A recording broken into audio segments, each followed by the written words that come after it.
Hello दोस्तों, I am Sumit Chaudhary and you are watching my YouTube channel English Mind with Sumit. दोस्तों, आपका स्वागत है हमारी ग्रामर इंग्लिश सीरीज के डे 1 में।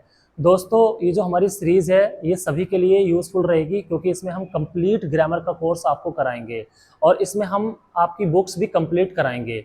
ठीक है, और स्पेशली हम ये सीरीज उन के लिए बना रहे हैं जो इस बार बोर्ड एग्जाम देंगे।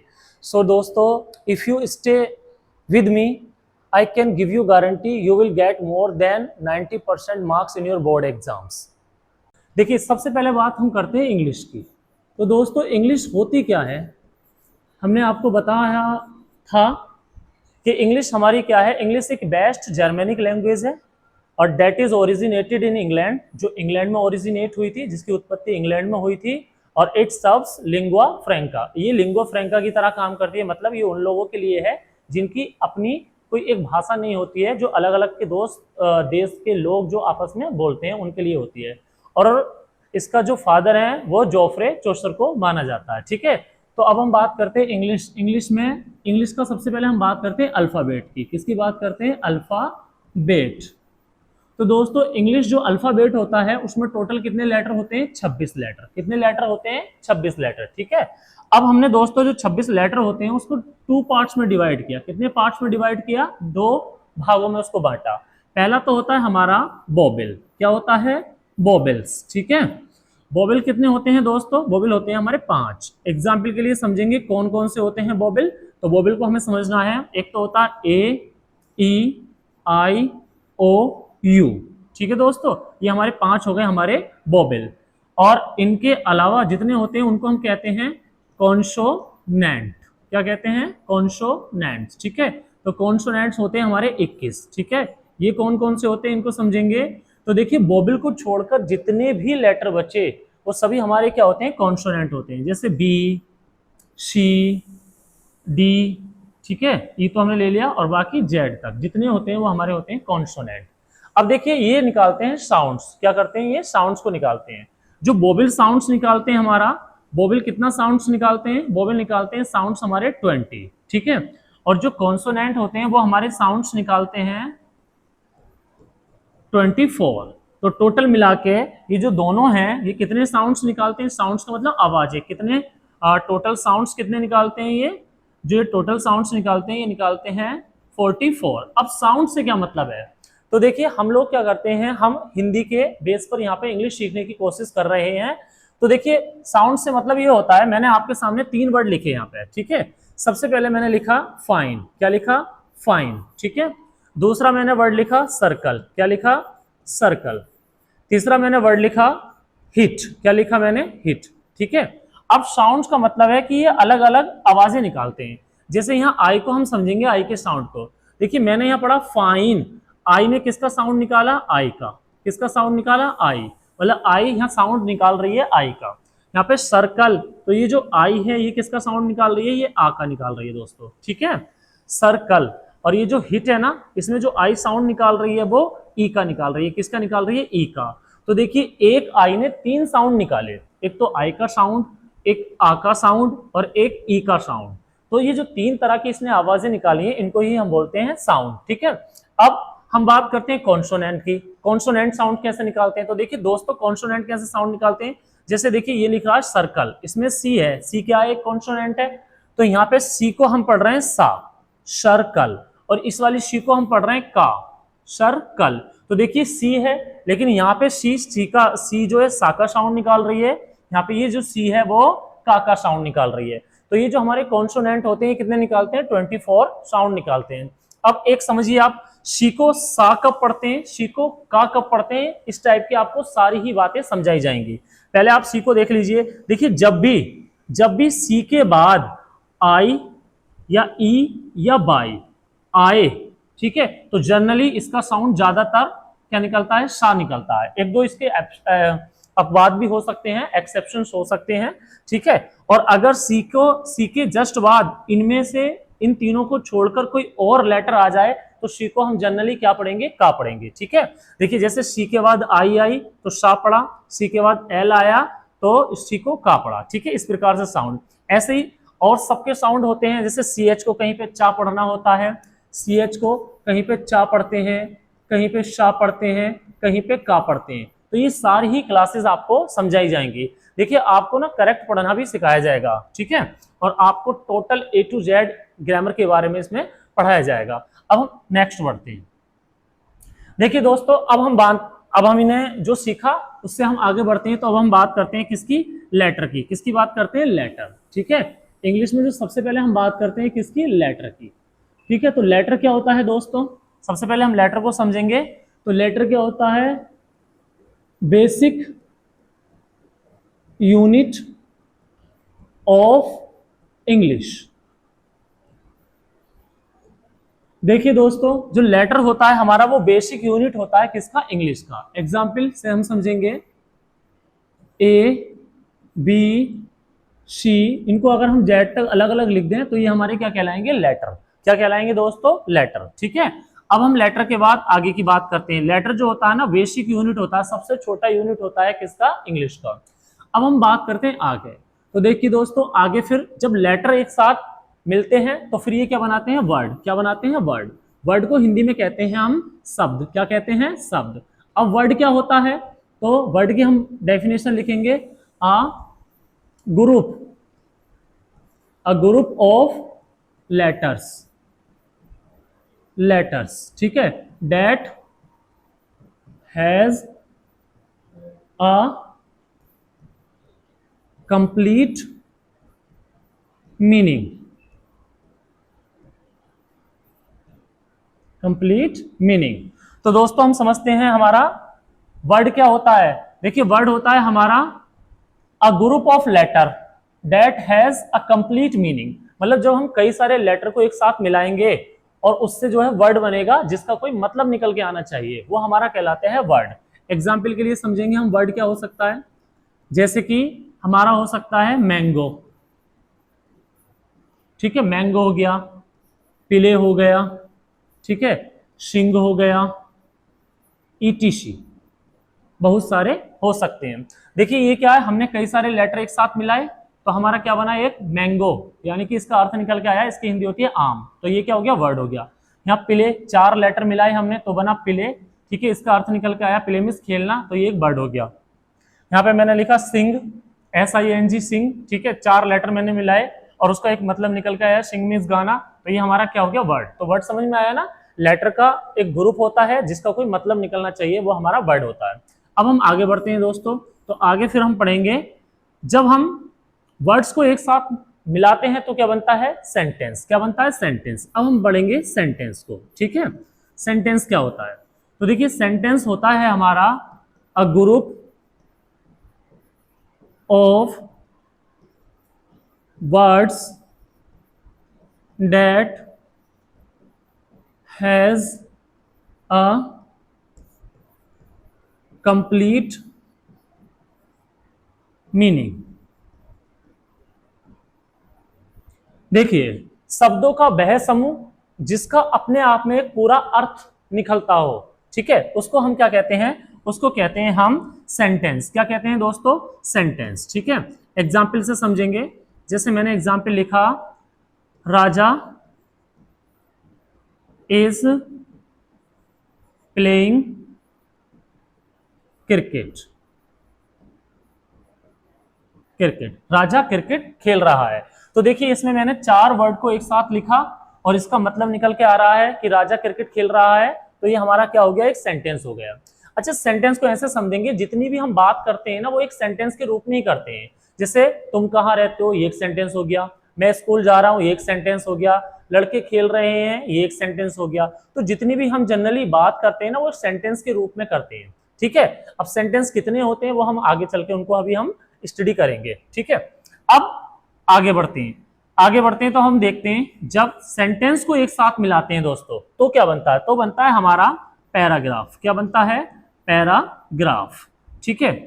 पैराग्राफ, इसको कहीं कहीं स्पीच भी बोला जाता है। क्या बोला जाता है, स्पीच, ठीक है। ये क्या होता है, पैराग्राफ या स्पीच क्या होती है, तो इसको समझेंगे हम अ ग्रुप ऑफ सेंटेंसेस, सेंटेंसेस, ठीक है।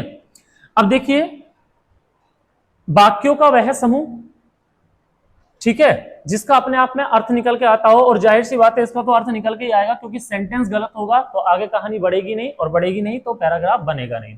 तो कहने का मतलब ये है कि पैराग्राफ क्या होता है कि अ ग्रुप ऑफ सेंटेंसेस, सेंटेंसेस का एक ग्रुप होता है। ठीक है, आपने बुक्स वगैरह स्टोरी में देखा होगा, जो आपका जो चैप्टर होता है वो क्या होता है, पैराग्राफ में होता है। पैराग्राफ नंबर 1, पैराग्राफ नंबर 2, 3, इस टाइप से।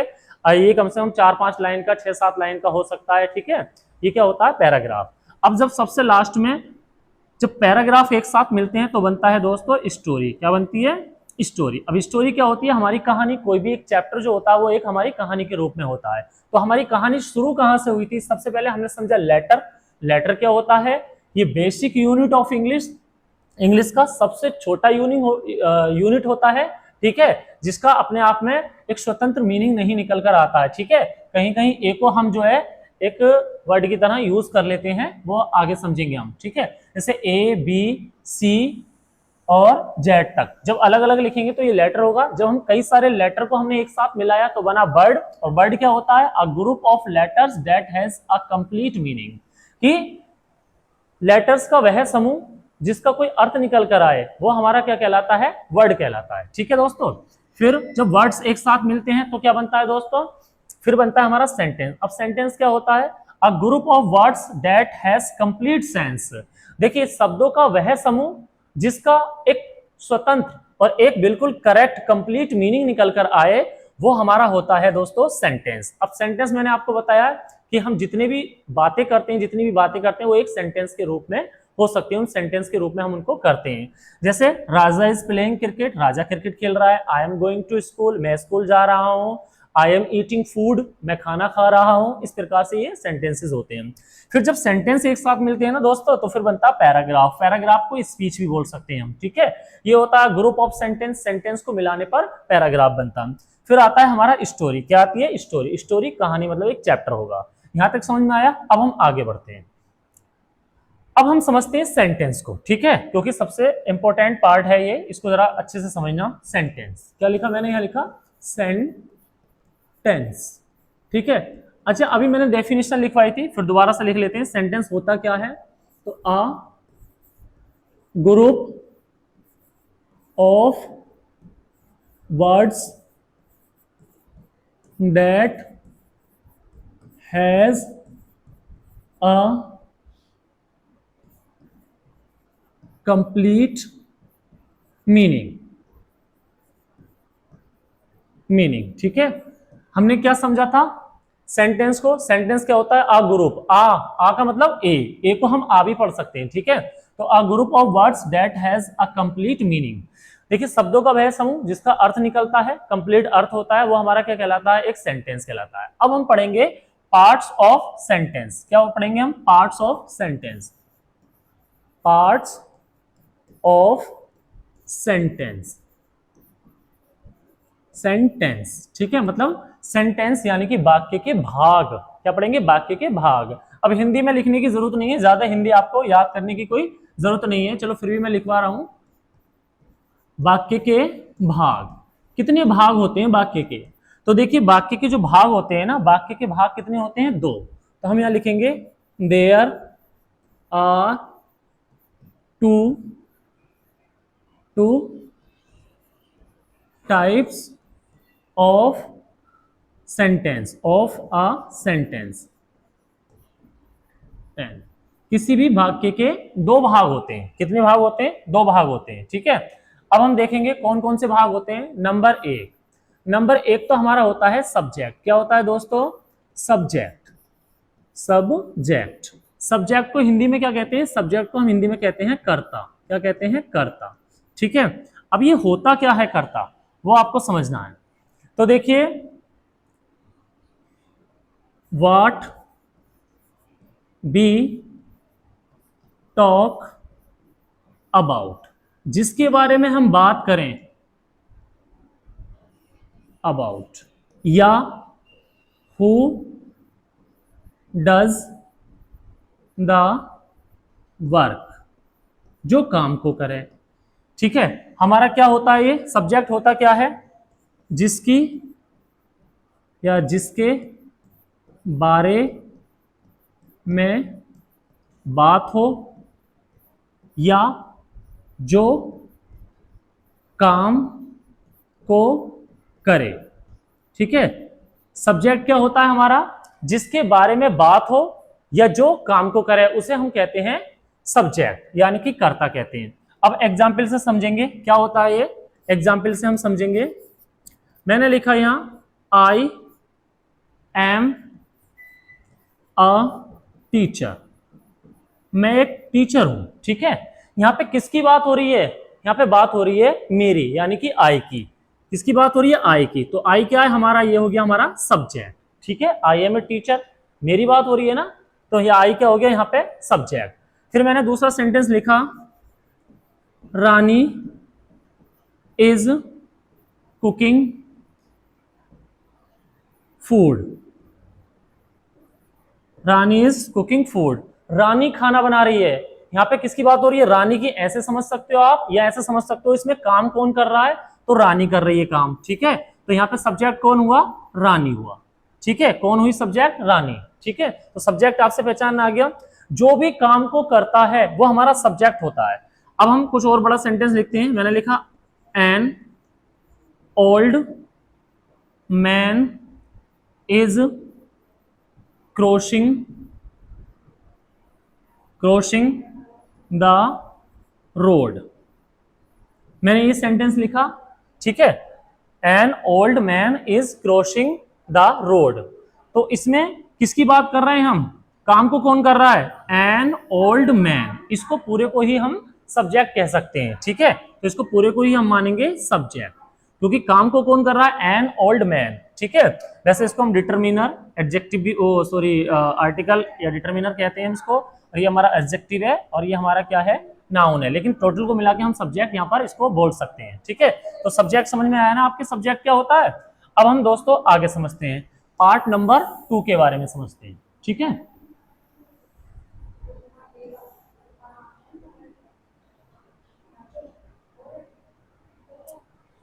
देखिए अब हम समझते हैं पार्ट 2। तो पार्ट 2 हमारा क्या होता है, पार्ट 2 हमारा दूसरा होता है प्रेडिकेट। क्या होता है, प्रेडिकेट। प्रेडिकेट क्या होता है दोस्तों, तो प्रेडिकेट को हम समझेंगे, what is told about subject. ठीक है, जो भी सब्जेक्ट के बारे में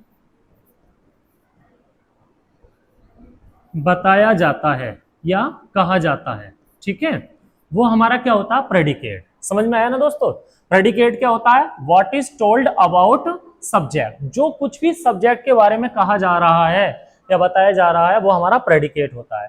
अब हम एग्जाम्पल से समझेंगे। हमने लिखा यहाँ पे example, we are speaking English, we are speaking English, यानी कि हम इंग्लिश बोल रहे हैं। तो ये जो वी है ना दोस्तों, ये तो हो गया हमारा सब्जेक्ट। क्या हो गया, सब्जेक्ट। ठीक है, अब जो वी के बारे में क्या बात कही जा रही है, बी के बारे में जो बात कही जा रही है, कि बी के बारे में कहा जा रहा है कि बी आर स्पीकिंग इंग्लिश, कि हम के बारे में क्या कहा जा रहा है, कि इंग्लिश बोल रहे हैं। तो ये जो हो गया हमारा पार्ट, ये हमारा प्रेडिकेट हुआ। क्या हुआ, प्रेडिकेट। कहने का मतलब यह है, सब्जेक्ट के बारे में जो भी कहा जाता है वो हमारा प्रेडिकेट होता है। फिर मैंने लिखा, he is a doctor, he is a doctor. ठीक है, वह एक डॉक्टर है, तो इसमें सब्जेक्ट कौन हो गया, ही हो गया सब्जेक्ट। अब ही के बारे में क्या कहा जा रहा है, एक डॉक्टर है। क्या कहा जा रहा है, एक डॉक्टर है। तो दोस्तों ये हमारा क्या हो गया, ये हो गया हमारा प्रेडिकेट। तो आपका जो है प्रेडिकेट समझ में आया होगा, और प्रेडिकेट से लेकर एक क्वेश्चन जरूर आता है हाई स्कूल में, ऑब्जेक्टिव में पूछ सकता है आपको। एक सेंटेंस देगा और सेंटेंस में पूछ सकता है कि जो सेंटेंस दिया हुआ है उसमें सब्जेक्ट क्या है या फिर प्रेडिकेट क्या है। ठीक है, ये आपसे पूछ सकता है। तो आपको समझ में आया होगा कि सब्जेक्ट क्या होता है और प्रेडिकेट क्या होता है। तो दोस्तों अभी हमने पढ़ा था पार्ट्स ऑफ सेंटेंसेस, सेंटेंसेस के भाग, कितने भाग होते हैं, तो दो भाग होते थे सेंटेंसेस के, हमने वो अभी पढ़े हैं। ठीक है, अब हम समझेंगे काइंड्स ऑफ सेंटेंसेस, सेंटेंसेस के प्रकार, कितने प्रकार के सेंटेंसेस होते हैं।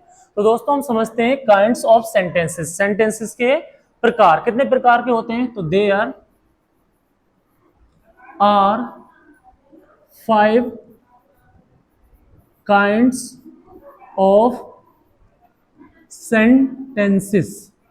ठीक है, सेंटेंसेस 5 प्रकार के होते हैं, कितने प्रकार के होते हैं, 5 प्रकार के। पहला प्रकार हम समझेंगे यहां से, पहला प्रकार हमने लिखा है असर्टिव।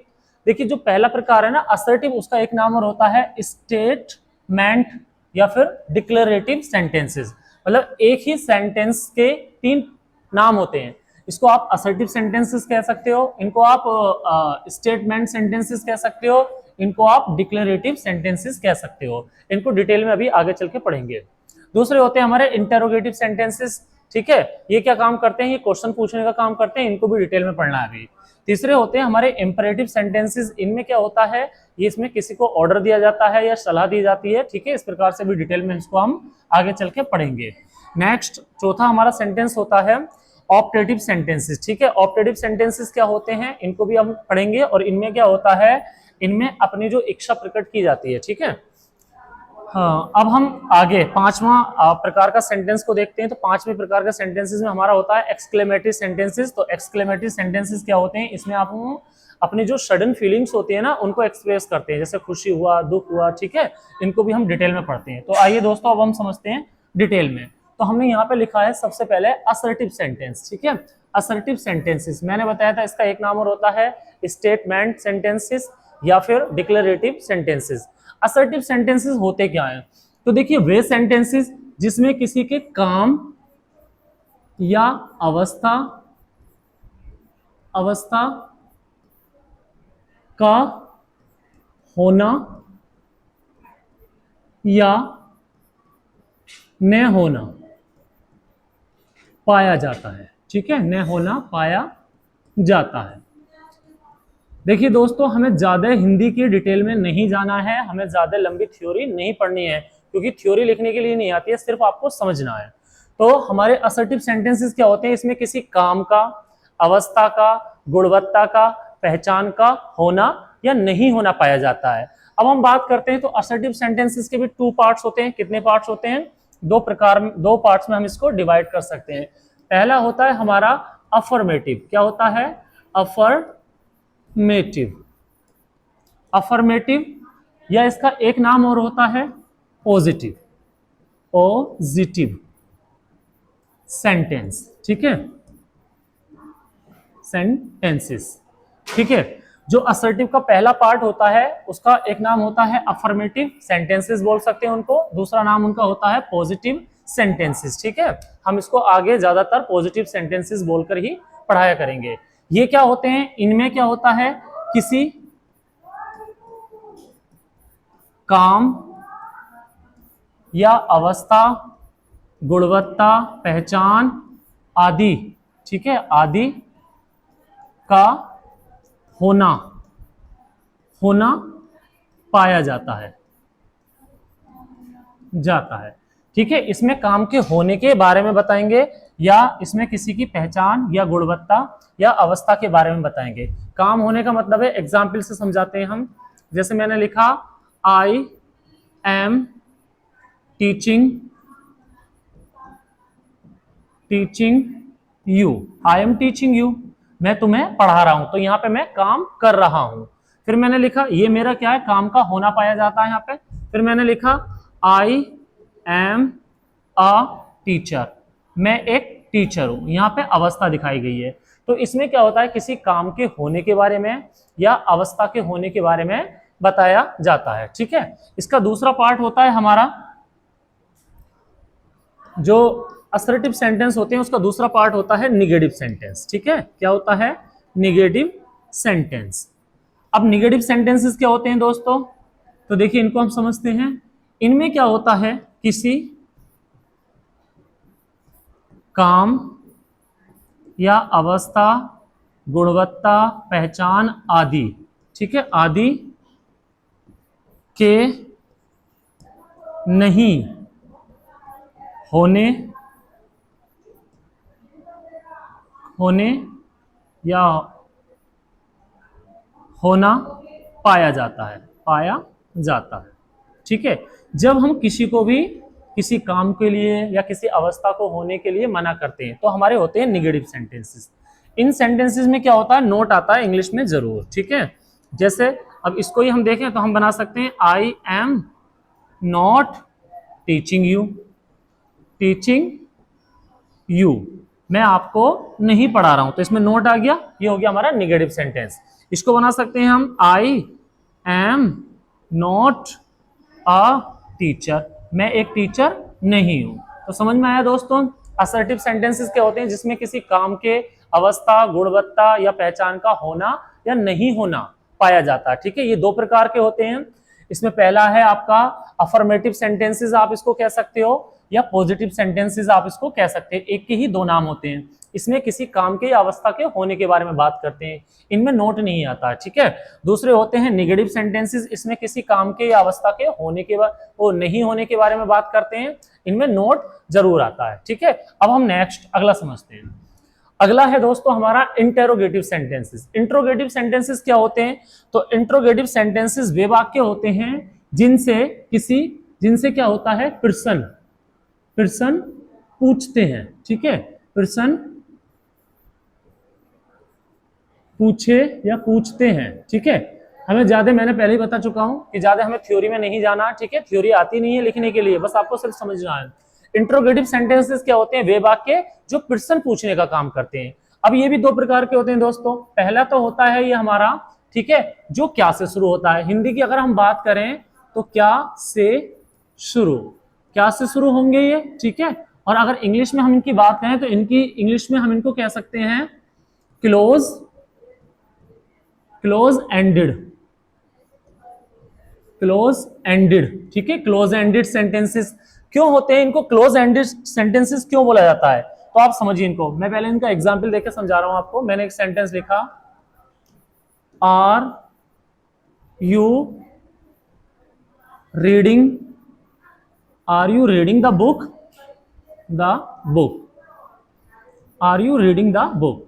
तो जो सेंटेंस क्या से शुरू होगा उसको बोलते हैं हम क्लोज एंडेड। क्लोज एंडेड इसलिए बोलते हैं क्योंकि इनमें हमारे पास आंसर देने के लिए सीमित ही वर्ड्स होते हैं। हम इनका आंसर या तो यस में देते हैं या फिर नो में देते हैं। ठीक है, इनका आंसर हम बहुत बड़ा करके अपनी मर्जी से इनको नहीं दे सकते, इनका सीमित आंसर दिया जाता है, इसलिए इनको हम क्लोज एंडेड। मान लीजिए आपके इनका क्लोज एंड होता है, आप ऐसे ट्रिक बना के इसको याद कर सकते हो। ठीक है, ध्यान ये रखना, ये सेंटेंसेस क्या से शुरू होते हैं, और जब ये क्या से शुरू होते हैं हिंदी में, तो इंग्लिश जब हम इनको ट्रांसलेट करते हैं तो क्या की इंग्लिश नहीं लगाते हैं और इन सेंटेंसेस को हम हेल्पिंग वर्ब से बनाते हैं। ठीक है, आगे अभी इनको डिटेल में जब टेंसेस पढ़ाए जाएंगे तो सबको हम एक बार इनको इंट्रोगेटिव को और असर्टिव को फिर दोबारा से पढ़ेंगे। ठीक है, दूसरा टाइप क्या होता है दोस्तों इनका, दूसरा टाइप हमारा क्या होता है, तो दूसरा टाइप होता है हमारा बीच में, जब बीच में क्वेश्चन वर्ड आता है।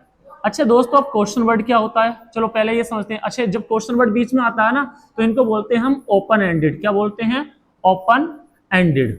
ठीक है, ओपन एंडेड। अच्छा, क्वेश्चन वर्ड बीच में, क्वेश्चन वर्ड क्या होता है, जो प्रश्न पूछने के लिए शब्द यूज होते हैं वो हमारे क्वेश्चन वर्ड होते हैं। जैसे व्हाट मिस क्या, वेयर मिस कहाँ, व्हाई मिस क्यों, हाउ मिस कैसा कैसी, हाउ मेनी कितना कितनी, इस टाइप से जो वर्ड्स होते हैं क्वेश्चन पूछने के लिए, सबको डिटेल में आगे चल के पढ़ाया जाएगा। ठीक है, तो जब बीच में आता है तो उनको बोलते हैं हम ओपन एंडेड। ओपन एंडेड इनको इसलिए बोला जाता है ताकि, पहले इनका आप एग्जाम्पल से समझिए। मैंने बोला why are you reading the book, तुम किताब क्यों पढ़ रहे हो। ठीक है, क्योंकि इनमें क्या होता है, हम आंसर अपनी मर्जी के अकॉर्डिंग आप कितना भी बड़ा आंसर करके दे सकते हो। ठीक है, यहाँ पे जरूरी नहीं है कि आप यस नो में आंसर दोगे, यहाँ यस नो में आंसर देना नहीं होता है। ठीक है, यहाँ पे आप इनका जो एंड होता है ना वो ओपन होता है, आप कितना भी बड़ा इनको आंसर बना के दे सकते हो। आप बता सकते हो क्योंकि book is very important and very useful in our life, and book makes us successful, and book gives us knowledge, हमें नॉलेज देती है, मतलब बहुत सारे आप क्या है सेंटेंसेस का यूज करके इनका आंसर दे सकते हो। ठीक है, तो आपको ये ध्यान रखना है, दो प्रकार के होते हैं, एक तो क्या से शुरू, ठीक है, इंग्लिश में उनको हम हेल्पिंग वर्ब से बनाते हैं, क्या की इंग्लिश नहीं लगाते हैं, इनको हम क्लोज एंडेड बोलते हैं। दूसरे टाइप के जिनके बीच में क्वेश्चन वर्ड आते हैं, ठीक है, उनमें क्या होता है, उनको हम सबसे पहले उसी क्वेश्चन वर्ड को लगाते हैं, जब इंग्लिश में ट्रांसलेट करते हैं तो फिर हेल्पिंग वर्ब को बनाते हैं, लगाते हैं, फिर उसको बनाते हैं, उसको बनाने का फॉर्मूला भी हम पढ़ेंगे अभी, और इनको हम ओपन एंडेड बोलते हैं। ठीक है, और इनमें क्या होता है, क्वेश्चन मार्क जरूर लगाया जाता है। और एक बात और याद रखना, इनमें नोट आ भी सकता है, नहीं भी आ सकता है। जैसे देखिए पॉजिटिव जो सेंटेंसेस होते थे उनमें कभी भी नोट नहीं लगेगा, जो निगेटिव होते थे उनमें हमेशा नोट लगेगा, और निगेटिव में इंट्रोगेटिव में नोट आ भी सकता है, नहीं भी। जैसे ये ऐसे हो सकता है, are you reading the book, क्या तुम किताब पढ़ रहे हो। ये ऐसे भी हो सकता है, are you not reading the book, क्या तुम किताब नहीं पढ़ रहे हो। ये ऐसे भी हो सकता है, why are you reading the book, तुम किताब क्यों पढ़ रहे हो। ये ऐसे भी हो सकता है, why are you not reading the book, तुम किताब क्यों नहीं पढ़ रहे हो। ठीक है, ये होते हैं इंट्रोगेटिव। अब आगे बढ़ते हैं हम, जब हम आगे बढ़ते हैं तो हम समझते हैं दोस्तों, नंबर 3 होता है हमारा इंपरेटिव सेंटेंसेस। इंपरेटिव सेंटेंसेस क्या होते हैं, इंपरेटिव सेंटेंसेस वे वाक्य होते हैं जिनमें किसी को ऑर्डर, किसी काम के लिए ऑर्डर देते हैं, कोई काम करने के लिए कहते हैं, जैसे दरवाजा खोलो, किताब लाओ, पानी लाओ, कमरा साफ करो, इस प्रकार से। दूसरा हमारा प्रार्थना, किसी से प्रार्थना करते हैं, रिक्वेस्ट, रिक्वेस्ट वाले वर्ड काइंडली या प्लीज से शुरू हो सकते हैं, जैसे please help me, kindly land me 100 rupees, इस टाइप से।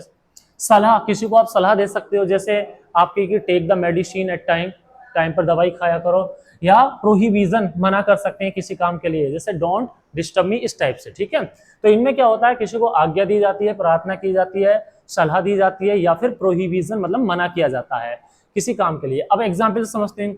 और दोस्तों इनमें जो सब्जेक्ट होता है ना वो यू होता है, लेकिन उसको हम ना तो लिखते हैं ना ही उसको यूज करते हैं। ठीक है, और ये जो सेंटेंसेस होते हैं तो ये किससे शुरू होते हैं, ये मैन वर्ब की फर्स्ट फॉर्म से शुरू होंगे। किससे शुरू होंगे, मैन वर्ब की फर्स्ट फॉर्म से शुरू होंगे। इनका अगर हम स्ट्रक्चर की बात करें तो बेसिक इनका स्ट्रक्चर क्या होगा, मैन वर्ब की फर्स्ट फॉर्म प्लस फिर हमारा ऑब्जेक्ट होगा, फिर हमारा अदर वर्ड्स यानी कि एक्स्ट्रा वर्ड हो सकता है। ठीक है, जैसे मैंने बोला कि दरवाजा खोलो, तो मैं कैसे बनाऊं, दरवाजा, दरवाजा खोलो। ठीक है, इसको कैसे बनाएंगे हम, दरवाजा खोलो, तो सबसे पहले मैन वर्ब की फर्स्ट फॉर्म काम क्या हो रहा, खोलने का, ओपन, फिर ऑब्जेक्ट, किसको खोलने की बात करें, ओपन द डोर, दरवाजा खोलो। ठीक है, इसमें हमने ऑर्डर दिया, मैंने बोला लाइट ऑन करो तो स्विच ऑन द लाइट, किताब पढ़ो, रीड द बुक। ठीक है, इस प्रकार के सेंटेंसेस। अब इसमें और भी हो सकते हैं, और इसमें प्रार्थना, जब हम प्रार्थना करते हैं किसी से तो हम प्लीज, या तो हम प्लीज का यूज करेंगे, ठीक है, प्लीज, या काइंडली का हम यूज कर सकते हैं। काइंडली, प्लीज या काइंडली, प्लीज या काइंडली में से किसी एक का भी यूज आप कर सकते हो। हेल्प मी, कृपया मेरी मदद करो, तो यहाँ पे हम प्रार्थना कर रहे हैं। तीसरा मैंने बताया एडवाइस दे सकते हैं इसको, तो हम एडवाइस बोल सकते हैं, कैसे बोल सकते हैं कि take the medicine on time. ठीक है, एट टाइम। ठीक है, आप समय पर दवाई खाओ, ये हमारी सलाह हो सकती है। फिर प्रोहिबिजन मतलब मना कर सकते हैं, मना क्या कर सकते हैं, जैसे मैंने बोला don't abuse anybody, don't abuse anybody, मतलब किसी को गाली मत दो। ठीक है, यहाँ पे हमने क्या प्रोहिबिजन मतलब मना कर दिया किसी काम के लिए। ठीक है, तो हम इसमें क्या करते हैं, या तो ऑर्डर देंगे, या प्रार्थना करेंगे, या सलाह देंगे, या फिर प्रोहिबिजन, प्रोहिबिजन मतलब मना करेंगे। ठीक है दोस्तों, यहाँ क्लियर हुआ। अब हम आगे बढ़ते हैं, आगे हम समझते हैं ऑप्टेटिव सेंटेंसेस। अब ऑप्टेटिव सेंटेंसेस क्या होते हैं दोस्तों, तो ऑप्टेटिव सेंटेंसेस वे सेंटेंसेस होते हैं जिनमें हम विश यानी कि इच्छा क्या है अपनी जो है वो, सॉरी इच्छा नहीं, शुभकामना, क्या है विश, किसी को शुभकामना देते हैं किसी काम के लिए। ठीक है, या प्रार्थना, प्रार्थना मतलब यहाँ पे दुआ, प्रार्थना का मतलब है यहाँ पे दुआ करेंगे और ईश्वर का नाम लेके करेंगे। ठीक है, प्रेयर करेंगे। और अभिशाप, अभिशाप मतलब बद्दुआ देंगे, किसी को कर्ज देंगे। तो यहाँ पे क्या होता है, शुभकामना दी जाती है, या किसी के लिए प्रार्थना की जाती है, या फिर किसी को बद्दुआ दी जाती है। ठीक है, एग्जाम्पल से समझेंगे। और ये क्या होता है, ये ज्यादातर सेंटेंसेस में से शुरू होते हैं, क्योंकि इन्वर्जन केस में होते हैं, इनके में पहले आता है। ठीक है, और ये क्या होता है, मे यू लिव लॉन्ग, आपकी उम्र लंबी हो। तो हमने क्या काम किया, यहाँ पे अपनी इच्छा प्रकट की, शुभकामना दी उसको, ठीक है, आपकी उम्र लंबी हो। फिर मैं बोला, फिर हमने एग्जाम्पल दिया, मे गॉड ब्लेस यू, ठीक है, ईश्वर आपका भला करे, ईश्वर आपका भला करे, ठीक है। तो यहाँ पे मैंने क्या किया, प्रार्थना की, हमने क्या की, प्रार्थना की यहाँ पे। फिर मैंने बोला, may you go to hell, नरक में जाओ या भाड़ में जाओ, ठीक है, मैं यू गो टू हेल, नरक में जाओ, तो यहाँ पे हमने अभिशाप, किसी को बद्दुआ दी। फिर मैंने बोला, would that he were alive, would that का मतलब होता है कि काश। यहाँ पे हम क्या करते हैं, यहाँ पे फिर अपनी इच्छा को या ये बता रहे हैं कि काश, ठीक है, ही वर अलाइव, वह जीवित होता, कि काश वह जीवित होता, ठीक है। फिर मैंने यहाँ पे लिखा विश, विश से भी शुरू हो सकते हैं ये सेंटेंस, वुड डैट से भी हो सकते हैं, wish you a happy new year, ठीक है, मैंने शुभकामना दी कि आपको नया साल मुबारक हो।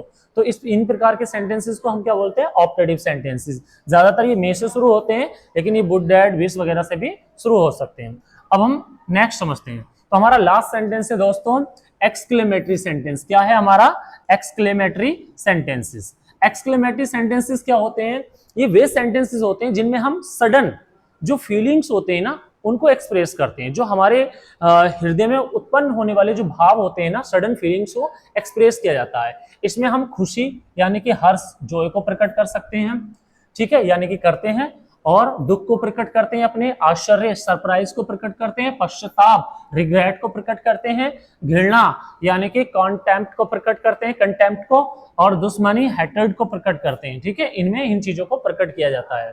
अब ये सेंटेंसेस क्या होते हैं, इनमें जैसे हुर्रा से खुशी प्रकट होती है, ठीक है, और एलास से दुख प्रकट होता है, और वॉट या हाउ से आश्चर्य वगैरह प्रकट होता है। अब मैंने सेंटेंस बोला हुर्रा, ये इसमें क्या होता है, मार्क्स ऑफ एक्सक्लेमेशन आता है, इस टाइप का ये चिन्ह जरूर आएगा इसमें, ठीक है, मार्क्स ऑफ एक्सक्लेमेशन बोलते हैं इसको। Hurrah, we have won the match, इसको हुर्रे भी पढ़ते हैं, ठीक है, hurray, we have won the match, हम मैच जीत चुके हैं, हमें खुशी हुई तो बोले हम, ठीक है। फिर मैं बोला, इसको हमने एग्जाम्पल दिया, अलास आई एम अनडन, हाय मैं बर्बाद हो गया, मतलब खत्म हो गया, इस टाइप से आप मानोगे तो ये इसका मतलब है, इसमें जो है हम दुख प्रकट कर रहे हैं। फिर मैंने बोला व्हाट अ बॉय, क्या लड़का है, तो यहाँ पे हमने आश्चर्य प्रकट किया, क्या किया, आश्चर्य, ठीक है, यहाँ पे।